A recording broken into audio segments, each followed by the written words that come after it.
Ela tinha uma superior e essa superior pediu que ela trocasse algo. Simples.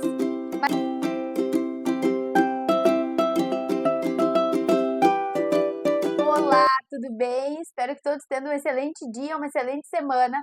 Hoje a gente vai falar sobre 5 estratégias fundamentais para alavancar as nossas carreiras. Não importa se tu é um profissional CLT, se tu está em transição de carreira, se o teu momento é mais um momento de empreender, se tu já te considera uma empresária, nada disso importa. O que importa é desenvolver essas 5 estratégias para que tu consiga progredir de verdade. A primeira estratégia é um erro que eu cometi, inclusive. Enquanto eu ainda era CLT, eu não trabalhava bem a minha autenticidade, a minha marca pessoal nas mídias sociais. Eu achava que isso era para quem já queria empreender, ou achava que, enfim, eu não tinha essa visão. Tinha vários estigmas, achava que não era a minha realidade. E hoje, trabalhando com empreendedoras e empresárias, eu vejo que muitas focam só na empresa, esquecem da sua própria marca. Então a gente precisa separar. Ah, Aline, mas o teu nome também é a tua marca. Sim, mas eu sou uma coisa e a Fortuna Treinamentos é outra. Esse passo 1 envolve o entendimento de que nós precisamos trabalhar a nossa marca pessoal, as nossas competências, a nossa capacidade de resolver problemas, as soluções que a gente gera através da combinação entre a nossa competência técnica, as nossas experiências e a nossa personalidade. Esse mix forma a nossa real especialidade e ele deve ser trabalhado. Esse mix, a nossa especialidade, precisa aparecer em todas as redes sociais que nós pudermos. Então, se tu está num momento de estagnação ou de dúvida sobre a tua carreira, eu tenho certeza que começar a trabalhar mais isso vai te ajudar bastante. Eu recomendo que tu siga consumindo conteúdos como esse que tu está assistindo agora, de outros especialistas em outras áreas, para aprender cada vez mais sobre como melhorar a tua comunicação nas redes sociais. E uma coisa muito importante, a gente sempre pensa em produzir conteúdo sob uma ótica prescritiva, que seria o quê? Ensinar alguém a fazer algo ou falar sobre algo. Eu te convido a dar um passo atrás e fazer algo muito mais simples. Ao invés de te preocupar em sair falando sobre algo, pensa em métodos descritivos, em como tu pode compartilhar o teu dia a dia e em como isso pode contribuir bastante contigo. Simplesmente um story no Instagram que tu poste todos os dias chegando no trabalho, a tua rotina de alimentação, de treino, se o projeto de saúde é bem presente para ti, falar sobre os teus hobbies, mostrar, quando eu digo falar, eu quero dizer mostrar de uma forma que seja confortável para ti, que seja segura para ti. Mas não deixa para te preocupar com a tua imagem no digital só quando tu for fazer algo diferente, só se tu for mudar de emprego, só se tu for empreender, só se tu for mudar de nicho. Não, te preocupa em trabalhar a tua imagem online, seja como for. Essa prática simples de documentar o teu dia a dia, que seja ali a tua leitura no teu intervalo, o restaurante que tu costuma ir porque é perto do trabalho, coisas que evidenciem compromisso, comprometimento, disciplina, constância, pontualidade, aspectos que são notáveis e até mesmo pré-requisitos em todas as áreas, muitas vezes já estão presentes na tua rotina, já fazem parte de quem tu é, e eu tenho certeza que se tu simplesmente compartilhar isso, daqui a pouco a oportunidade que tu está procurando vai vir de alguém que é conectado contigo em alguma rede social, que viu aquela mensagem, que viu aquela foto, aquele vídeo e que conectou aquilo contigo. A gente nunca sabe quais são as conexões mentais que as pessoas estão fazendo e isso pode nos ajudar bastante. Então, independente do momento de carreira em que tu esteja, trabalhe a tua marca digital. Eu pequei nisso lá no passado e até hoje eu sei que eu poderia estar vários degraus acima se eu não tivesse cometido esse erro. Eu acho que eu poderia até trocar o nome desse vídeo para falar sobre erros que eu cometi, porque esse é outro erro que eu cometi. O segundo passo, a segunda estratégica, networking estratégico. Quando a gente trabalha na empresa de outra pessoa, dependendo do nosso cargo, nós temos contatos com pessoas diferentes. Ou nós temos contatos com os clientes finais, né? No caso de um atendente, de um professor, de um vendedor, de alguém que entrega o core business daquela empresa. Ou o nosso cliente vai ser o cliente interno, como, por exemplo, quem trabalha no administrativo, no RH, no departamento pessoal. Essas pessoas, elas atendem o cliente interno, que são os seus próprios colegas de outros departamentos. Aí, a gente também precisa fazer networking estratégico. Inclusive, eu vou contar para vocês um caso de uma aluna, a Bárbara. Ela é CLT e ela gosta muito do trabalho dela. E desde que ela entrou para a Comunidade Fortuna e começou a assistir às aulas em que eu falo sobre a importância de nós construirmos uma rede de apoio, ela mudou a forma dela de se comunicar no trabalho. Inclusive, ela me contou esses dias que agora as pessoas passam por ela e dão bom dia, boa tarde, boa noite, fazem aquela conversinha de elevador, até de uma forma mais longa do que seria inicialmente, porque ela começou a criar vínculo com essas outras pessoas. Antes de entender que networking não é só para a gente fazer uma venda final, ela simplesmente achava que era preocupação de empreendedor. Hoje ela entende que não, que as pessoas são chave. Na gestão de projetos, as pessoas são vistas como recursos e, de fato, se a gente colocar essa percepção em todos os nossos projetos, em toda a nossa visão de mundo, isso faz muito sentido, porque toda e qualquer decisão que a gente for ter na vida que envolver qualquer outra pessoa, vai envolver até mais pessoas do que a gente está vendo. Então, se tu quer trocar de emprego, tu vai passar por um processo seletivo e uma pessoa que tenha uma boa indicação provavelmente vai ter mais mérito nesse momento. Se tu for empreender, muitas vezes os teus primeiros clientes são pessoas que tu já conhece.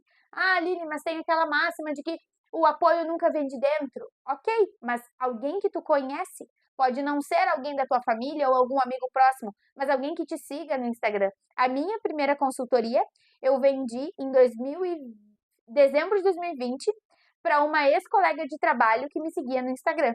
Então, esse foi um erro que eu voltei atrás e consegui resolver. E eu recomendo isso fortemente. Trabalhem o networking de vocês como vocês puderem. Outra coisa que eu errava, vai ter um evento tal com colegas dessa mesma empresa de outras cidades, de outros estados. Eu não queria ir. Hoje eu recomendo para vocês, vão, porque nada é tão valioso quanto nós já termos pessoas no nosso leque de contatos que podem encurtar o nosso caminho entre onde nós estamos e o lugar em que nós queremos chegar. Invistam em networking. Eu conheci uma pessoa no evento, segue no Instagram, adiciona no LinkedIn. Se a pessoa disser que tem um canal no YouTube, segue, te inscreve lá no canal da pessoa. Se a pessoa comenta contigo que utiliza muito, faz isso, salva o contato no WhatsApp, usa o status do WhatsApp regularmente, porque assim é uma forma de tu ligar o passo 1 com o passo 2. Tu tá tendo uma presença digital e tu está também te conectando com pessoas que tu conheceu presencialmente e que tem o teu WhatsApp salvo. Então, assim, tu consegue conectar os dois em uma tarefa super simples. O terceiro ponto, eu acho que é absoluto e para absolutamente qualquer coisa. A gente precisa estar constantemente se atualizando e se desenvolvendo. Independente dos nossos objetivos, nós não sabemos o suficiente. Esses dias eu ainda disse para um membro do Produtime, que é como eu chamo a minha equipe, que eu não tenho problema em estar errada. Eu tenho problema em não saber que eu estou errada. Porque se eu faço algo e um membro do meu time diz, Aline, tu tá errada, tá ótimo, porque agora eu já sei que eu tô errada, então eu posso resolver. Agora, o pior é quando tu tá errado e acha que tá certo. Porque aí tu não tem como resolver. Tu tá bem tranquilona, só que tá errada. Então, a gente precisa reconhecer os próprios erros, saber que não sabe. Isso é fundamental para que a gente possa se desenvolver, porque como é que uma pessoa que acha que está certa vai aprender algo novo? Não vai, porque ela acha que já sabe tudo. Então, é fundamental, é determinante para o nosso progresso que a gente consiga seguir estudando. Livros, vídeos como esse, podcasts, enfim, absolutamente tudo. Cursos relevantes, eventos, palestras, tudo contribui, absolutamente tudo contribui. Estudo não é negociável. Se a gente for falar sobre as competências mais requisitadas, uma delas sempre vai ser inteligência emocional. Como tu desenvolve inteligência emocional? Através de terapia, é claro, através de livros, é claro, através de experiências empíricas, é claro. Se nós não olharmos para o todo e não nos permitirmos ou até nos desafiarmos a construir novos relacionamentos com novas pessoas, nós não vamos nem nos permitir a oportunidade de desenvolver inteligência emocional. Hoje mesmo, atendendo uma mentorada, a gente ficou, acho que uns 40 minutos da sessão dela, conversando sobre uma situação em que uma liderada enlouqueceu durante uma reunião por causa de uma correção em que não tinha o que fazer. Sim, ela tinha uma superior e essa superior pediu que ela trocasse algo. Simples. Mas isso virou um estresse por falha na inteligência emocional das duas pessoas. Além disso, outra competência que é muito requisitada, e aí, de novo, nem só a nível Brasil, a nível mundo, e eu vivi isso quando eu estive na Irlanda estudando em 2020, um pouquinho antes da pandemia, a gente chama de troubleshooting, que é a capacidade que uma pessoa tem de antever um risco, nem falando um problema, um risco de um problema, e de agir na solução. Então, de gerenciar e gerar soluções antes mesmo de um problema acontecer ou depois de ele já ter acontecido, de uma forma que previna essas repetições. Então, essa é outra competência. Só que como que tu desenvolve isso? Com visão de mundo, com visão de processo, sendo curiosa, desenvolvendo essa curiosidade de saber como as coisas funcionam. Uma sugestão de leituras para isso é o livro Não Óbvio. Esse livro é muito legal, eu ganhei de presente de uma amiga, nem estava na minha lista de livros, mas eu me apaixonei por ele, porque ele fala muito sobre métodos de estudos e leituras e sobre como a gente pode conectar uma coisa que a gente aprendeu lá numa palestra no ano X com uma coisa que a gente leu num livro nada a ver lá semana passada. Isso é muito legal para a gente desenvolver essas conexões entre assuntos diferentes e dentro disso ir tendo uma visão de mundo mais abrangente e ao mesmo tempo específica, porque a gente consegue ver o todo e tomar decisões melhores sobre o micro. Tanto que, em termos de inteligência emocional, quando eu entendo que a outra pessoa está reagindo dentro do contexto dela e não especificamente sobre algo que eu fiz, eu já consigo diferenciar uma coisa da outra e tomar decisões melhores. Só que tudo isso só acontece se nós estivermos constantemente sabendo que existe muito mais no mundo do que aquilo que nós sabemos e buscando todos os dias saber um pouquinho mais. Se nós ficarmos estagnados ou até desmotivados, achando que, poxa, eu nunca vou saber tudo, a gente esquece e acaba não dando andamento em um pouquinho mais que a gente poderia saber todos os dias. Seja um podcast de 5 minutos, seja um audiobook que tu coloque no teu Spotify e vá ouvindo 5 minutos por dia, já vai ser muito melhor do que fazer nada. Então, valoriza o micro nessa jornada, que eu tenho certeza que vai te ajudar bastante. Toda vez que a gente assiste a vídeos sobre como fazer algo, como melhorar algo, a gente se depara com situações de incluir novas coisas na nossa rotina. E aí eu sei que a gente se pergunta, tá, e aí, como? De onde que eu vou tirar esse tempo para isso? A resposta é que para eu conseguir adicionar algo, eu preciso eliminar algo. E aí vocês vão dizer, Aline, se eu pudesse eliminar algo, eu já teria eliminado. Mas a questão não é o que, é o como. Quais são as coisas que tu faz de formas mais complexas do que tu precisa?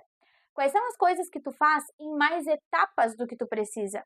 O quanto o teu perfeccionismo faz com que tu gaste energia com o que não precisa? O quanto da tua desconfiança faz com que tu revise coisas que não precisa? O quanto da tua resistência faz com que tu seja rígida quanto a novidades e siga utilizando ferramentas que, ao invés de te ajudar, te atrapalhem? Então, muitas vezes, o nosso comportamento é o nosso maior desafio nesse momento. Quando, na verdade, nós deveríamos estar abertos a novidades, nós acabamos nos fechando. Ou até mesmo nos deixando levar por um excesso de novidades que acaba nos tirando da constância. Isso tudo é gestão de rotina, é a minha especialidade, isso aí eu entendo. Então, o que eu posso te dizer? Uma orientação básica para tu pôr em prática neste minuto. Agenda do Google. Eu vou te dizer só uma coisa nesse vídeo que vai te ajudar. Faz o seguinte, lista num papel, para começar, coisas que tu faz todos os dias. Todos os dias eu respondo WhatsApp, todos os dias eu falo com um cliente novo, todos os dias eu reviso os e-mails do meu chefe, todas essas coisas. Pode começar pelo trabalho, que é mais fácil. E o que tu vai fazer? Tu vai criar uma tarefa na tua agenda do Google com o nome de cada uma dessas coisas e vai colocar para se repetir de segunda a sexta, se for profissional, ou todos os dias, se for algo pessoal que tu faz todos os dias. Por quê? Porque quando tu colocar para se repetir, tu já vai listar ali, tu já vai te deparar com uma lista de dezenas de coisas que já tomam o teu tempo e energia na tua rotina. Ao mesmo tempo que tu vai ter clareza do quanto tu realmente faz, tu vai também ter clareza de quanto tu faz que não está ali, de quanto que é variável, e vai começar a entender melhor como que a tua rotina funciona. Às vezes, só nos falta percepção. A gente acha que está sobrecarregado, acha que isso, acha que aquilo, mas a gente nunca tem certeza até que a gente visualize numa ferramenta. E quando tu coloca tudo isso na agenda, tu já para de começar todos os teus dias como se tu começasse do zero. Eu costumo dizer que uma agenda vazia é pior do que uma agenda mal gerida. Porque a agenda vazia, ela te dá a sensação de que tu não fez nada. E ela te dá a sensação de que todo dia tu começa do zero, o que não é verdade. Todos os dias tu continua algo que tu começou nos dias anteriores. Se tu não cuidar da tua saúde hoje, amanhã tu não vai acordar saudável como se nada tivesse sido feito. Tu vai acordar e ter que lidar com as consequências do que tu fez ontem. Um bom exemplo disso é uma ressaca. Se tu bebe muito ou bebe errado na noite anterior, no outro dia tu vai ter ressaca, não é? Se a gente não cuida da saúde, a gente adoece.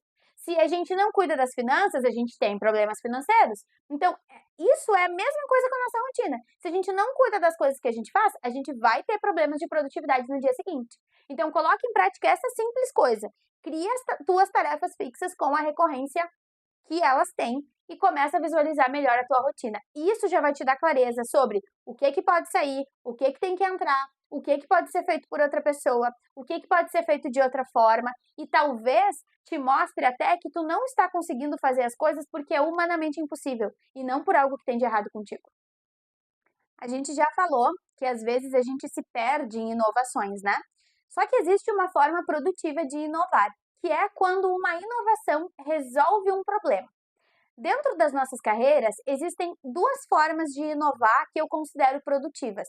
Uma delas é quando tu inova para resolver um problema que tu mesma identificou, e a outra delas é quando tu inova seguindo uma tendência de mercado. Por exemplo, todas as pessoas que trabalham em escritórios de contabilidade agora estão no TikTok. Sei lá, uma coisa bem boba, provavelmente com zero correlação, só para dar um exemplo. E aí tu vai também para estar presente.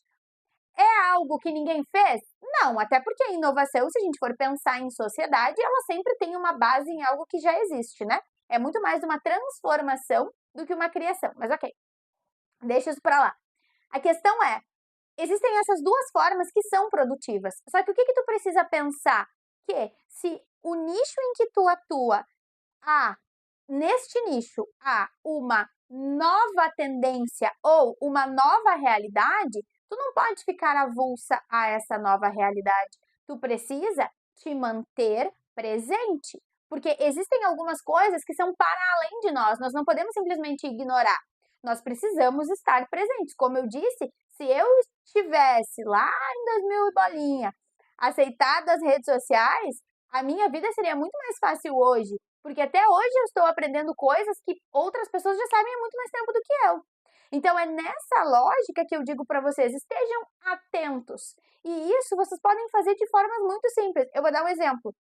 Eu adoro Alexa, né? Eu tenho uma aqui. Coloca aqui nos comentários se sou só eu ou se tu também é assim, mas a gente chama a Echo Dot de Alexa, né? Mas enfim. Então, o que eu fiz? Eu programei para todos os dias, num horário em que eu tô circulando por dentro de casa, ajeitando, fazendo comida, notícias. Mas notícias de fontes que são relevantes para o meu negócio. Então, assim, são coisas muito estratégicas que não vão mudar absolutamente nada naquilo que tu faz e que vão te ajudar a se manter sempre atualizada. Quais são os canais no YouTube que tu vai seguir? Quais são as contas no Instagram que tu vai deixar de seguir porque a gente segue muita coisa que é bobagem? Gente que não tem vínculo, coisa que não é relevante, fofoca, coisa que não contribui. Então, tu não vai adicionar algo a mais. Tu vai substituir na lógica de eliminar para poder acrescentar. Então, para tu te manter inovando de forma produtiva, ou seja, resolvendo problemas, tu precisa saber quais são os problemas para começar a pensar em soluções que tu possa gerar. E de forma a te manter atualizada e até talvez ser proativa prevendo tendências, tu também precisa estar sabendo o que está acontecendo. E isso requer um pouquinho de dedicação de energia. mas é energia mesmo, porque tu pode fazer isso enquanto tu limpa a casa, enquanto tu dirige, enquanto tu faz qualquer outra coisa. Essa sobreposição de tarefas, ela é produtiva e ela contribui muito quando a gente quer dar um up na carreira, mas não tem, assim, super disponibilidade para isso, tá certo? Espero que essas 5 práticas tenham te ajudado. Se fez sentido para ti, eu te peço para tu compartilhar esse vídeo com alguém que tu gosta, com alguém por cujo crescimento tu torça muito e conta muito com a gente, porque a gente está sempre progredindo aqui. Te convido a conhecer também a Comunidade Fortuna, nossa escola virtual que desenvolve dezenas e centenas de produtivas Brasil afora. Foi um maior prazer estar aqui contigo nesse tempinho